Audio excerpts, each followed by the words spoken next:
अनेकदा आपल्या छोटा हलगर्जीपणा एखाद्याच्या जीवावर बेतू शकतो। याचंच एक उदाहरण सध्या पाहायला मिळालं। एका कंटेनरच्या आत असं काही सापडलं की पाहून अधिकारीही हैराण झाले।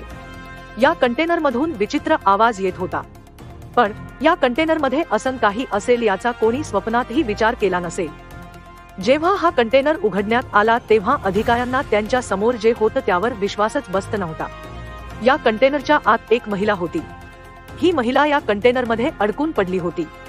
ती गेल्या आठवड्याभरापासून बेपत्ता होती। फॉक्स न्यूजच्या रिपोर्टनुसार हे प्रकरण अमेरिकेतील फ्लोरिडातील आहे। गुरुवारी येथील एका कंटेनरमध्ये महिला आढळून आली। पोलिसांनी या प्रकरणाची माहिती देताना सांगितलं की 52 वर्षांच्या मार्लेनी लोपेज यांना अखेरचं सोमवारी त्यांच्या घरीच बघितलं गेलं होतं। त्या त्यांच्या मुलाला आणायसाठी घरातून बाहेर पडल्या होत्या, पण नंतर त्या घरी परतल्याच नाहीत। त्यांच्यासोबत काम करणाऱ्या एका व्यक्तीने पोलिसांना याबाबतची माहिती दिली। जेव्हा तपास अधिकाऱ्यांनी कुटुंबाची चौकशी केली तसेच जवळपासच्या परिसरातही तपास केले आणि त्या बेपत्ता असल्याचे पोस्टर सगळीकडे लावले। या दरम्यान त्यांना माहिती मिळाली की एका शिपिंग कंटेनरमध्ये एक महिला सापडली आहे। ही महिला अजून कोणी नाही, मार्लेनी लोपेज होत्या। मार्लेनी लोपेज या कंटेनरच्या दाराला ठोठावत होत्या तेव्हा तिथे काम करणाऱ्यांपैकी एकाने त्यांचा आवाज ऐकला आणि तिथे जाऊन पाहिलं।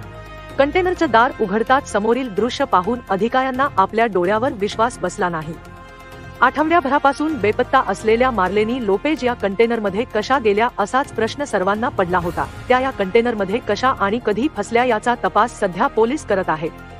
कोकोआ पोलीस विभागाने लोकांना आवाहन केलं की जर या प्रकरणात त्यांना काही माहिती मिळाली तर ती पोलिसांना द्यावी। आठवडाभरापासून बेपत्ता आणि मग अशा प्रकारे त्या कंटेनरमध्ये सापडल्याने हे प्रकरण चर्चेचा विषय ठरला आहे।